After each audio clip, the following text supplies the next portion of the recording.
Gracias, Tati. Así es, ya traemos un tema súper interesante para todos ustedes. Trombosis venosa en la diabetes. Para ello ya nos encontramos con el doctor Antonio Somarriba. Un gusto, doctor, de compartir este espacio con usted. Muchas gracias, Heidi. Un placer aquí estar con ustedes nuevamente. Entonces, coméntenos, ¿es común la trombosis venosa en los diabéticos? Bueno, realmente hay un porcentaje de un 10 a 15%. La verdad es de que los pacientes diabéticos, por su patología que afecta a todo el cuerpo, tienen factores de riesgo para producir una trombosis. Para comenzar, podemos decir que la trombosis es la obstrucción de un vaso sanguíneo producto de la formación de un coágulo. Entonces, al obstruir el vaso sanguíneo, pues se obstruye la irrigación que vaya a un territorio donde va a dar oxigenación, y entonces si está obstruido el vaso, ese territorio básicamente tiene hipoxia y se muere. Por decirlo así, puede haber una trombosis a nivel del cerebro, una trombosis a nivel del pulmón, una trombosis que puede ser un infarto agudo de miocardio, y que todos estos factores hacen de que el paciente diabético sea vulnerable. ¿Por qué? Porque bueno, la trombosis ha sido caracterizada por tres cosas. Primero, alteración en el tubo donde va pasando la sangre, que es el vaso sanguíneo. La pared del vaso está dañada. ¿Y cómo se daña esa pared? Bueno, si usted tiene diabetes y no se controla, es decir, si tiene el azúcar demasiado alta, entonces la pared del vaso comienza a afectarse y comienza a deteriorarse todas las celulitas que están recubriendo la pared. Segundo, que haya alteraciones en la propia sangre, por decirle algo, de que haya algún factor de la coagulación de que esté alterado. Y tercero, el flujo sanguíneo. El flujo sanguíneo debe de correr como que si fuera un río, pero cuando se estanca, ¿verdad?, todos esos factores de la coagulación comienzan a precipitarse y a formar coágulos. ¿Cuáles son las formas de las que se crea la trombosis? Es decir, por un golpe. Sí, exactamente. Puede ser un golpe, puede ser un traumatismo, puede ser una cirugía, puede ser incluso si el paciente diabético, desgraciadamente, pues le han amputado una pierna o las dos piernas y se encuentra él en silla de ruedas y no puede movilizarse adecuadamente. El hecho solamente de estar sentado por mucho tiempo o el hecho de estar encamado, eso provoca de que pueda haber mayor posibilidad de trombosis. Entonces, podrá ver ustedes que el paciente diabético tiene que cuidarse para evitar esa complicación. La idea es tratar de prevenir todas estas complicaciones, y una manera de hacerlo es manteniendo la glucosa en su control. ¿Hay alguna otra forma en la que puede crearse una trombosis, doctor? Sí, como no, por decirle algo, la mayoría de nosotros, las personas que trabajamos mucho tiempo sentados o de pie, tenemos la posibilidad de padecer de varices.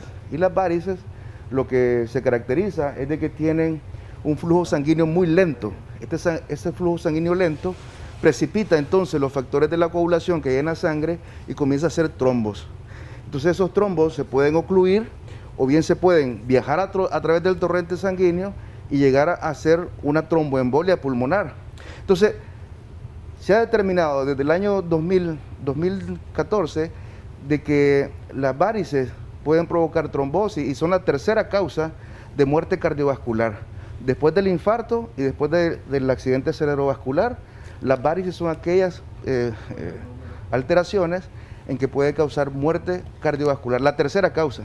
Por lo tanto, lo mejor es cuidarse, usar medias compresivas para evitar de que la sangre se nos acumule en los miembros inferiores. Una vez que aparecen, ¿son capaces de desaparecer? Sí, gracias a Dios, sí. Antes eran bastante frecuentes de que hubiera mucha mortalidad. Actualmente existe una serie de fármacos nuevos que se han creado a finales de estos años y que nos permiten a nosotros utilizarlos y evitar la muerte por la trombosis. Quiere decir de que ahora tenemos más armas que podemos nosotros utilizar tanto para evitarlas como para cuando ya está instaurada la trombosis, eliminarla. Pues entonces la mortalidad ha disminuido básicamente a un 1%, que es casi... Estaremos recibiendo llamadas por si usted tiene alguna consulta con nuestro experto. Doctor, entonces, ¿cómo podemos evitar la trombosis? Bueno, en primer lugar, lo mejor, ¿verdad?, es hacer cambios de hábitos de vida.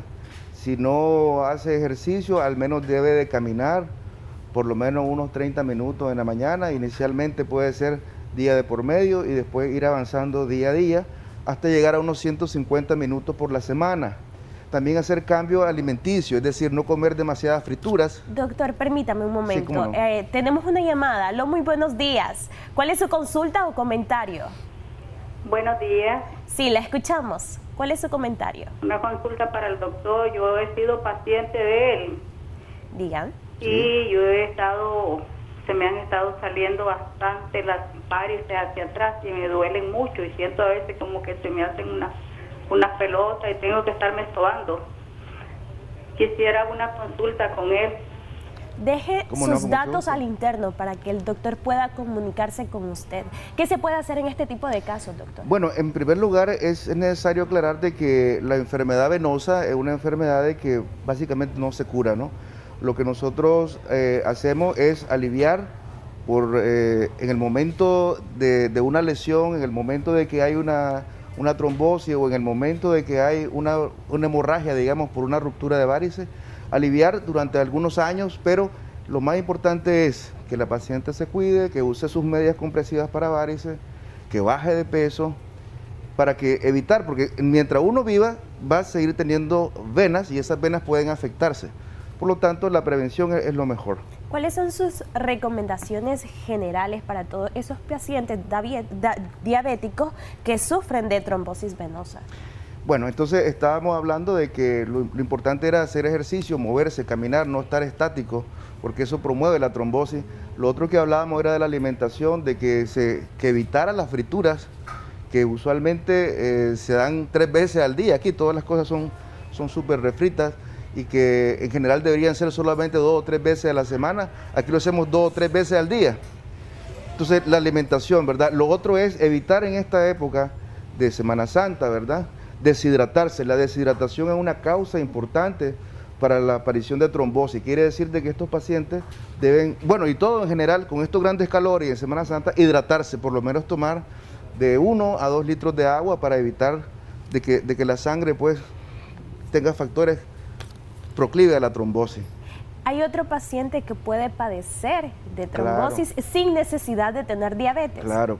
El abanico es enorme, ¿no? Fíjese usted de pacientes de que están embarazadas, pacientes que tienen cáncer, pacientes que usan anticonceptivos orales, pacientes de que acaban de tener una cirugía, pacientes que acaban de tener una fractura, un accidente. Es decir, es muy múltiple, ¿no? Todos esos factores se combinan, la obesidad, el sobrepeso, el colesterol alto, la hipertensión arterial. Es decir, es un abanico enorme de posibilidades, pero como le decía yo, si se tiene que mover, caminar, hidratarse, muy importante en esta época, evitar las frituras y sobre todo ahorita que hay mucha variedad de comidas para los diabéticos que los van a tentar con ¿cómo se llama? El almíbar y esa cosa, evitarlo, porque en la medida de que el azúcar va elevándose más en sangre, en esa medida también se va elevando más el factor de riesgo para tener una trombosis. Evitar las gaseosas regulares, la roja, la blanca, lo que sea, todas. Las gaseosas que contengan azúcar, los refrescos que tengan azúcar blanca, los refrescos de la calle, los refrescos que vienen en lata o los que vienen en caja, todo es el Gatorade, todos esos refrescos de que realmente lo que hacen es cierto que van a disminuir el calor, pero elevan el azúcar y eso lo hace más potencialmente mortal, pues. Por lo tanto, lo mejor es que sea agua. Okay. ¿Cuáles son los factores de riesgo entonces para esos pacientes que no son diabéticos, pero que sí tienen esta condición médica? Bueno, pues básicamente son los mismos, ¿no? Las recomendaciones son las mismas y lógicamente ver a su médico de cabecera, si es una mujer, por decirlo así, de que está embarazada, de que además de eso utiliza anticonceptivos, ver al ginecólogo. Si un pacientito de que le han diagnosticado cáncer, también ver a su oncólogo. Si le acaban de hacer una cirugía, hablar con el ortopedista, hablar con el cirujano, de qué medidas pueden tener ellos para poder evitar eso. Entonces hay fármacos que se encargan de evitar eso.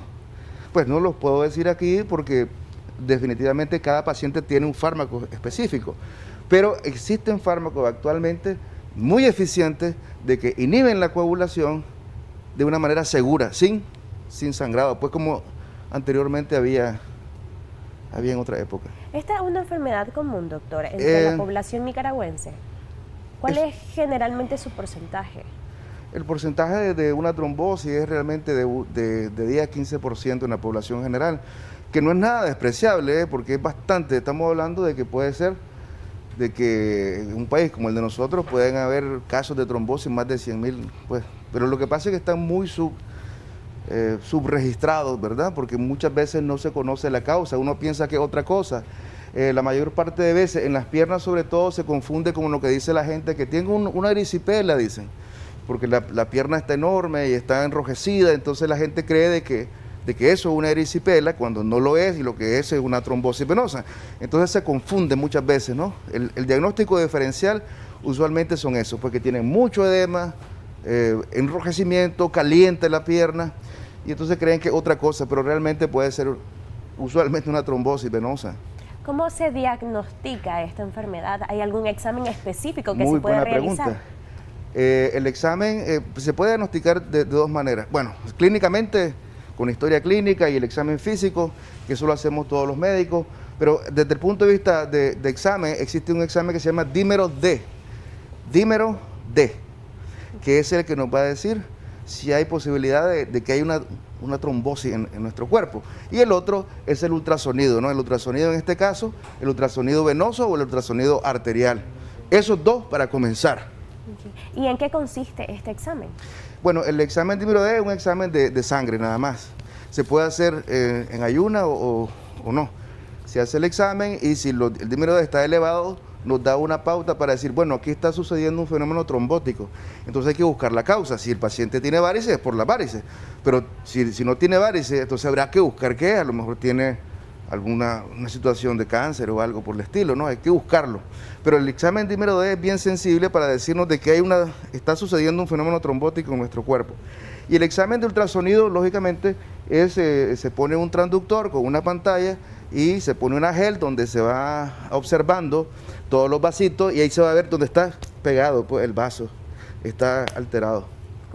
¿Cómo puede lidiar con el dolor el paciente? Porque decía ahorita esta llamada que me duele mucho, Sí. Entonces, ¿cómo puede hacer este paciente para que no le duela tanto? Bueno, existen, aparte definitivamente cuando se pone la anticoagulación, el medicamento anticoagulante disminuye tremendamente el dolor.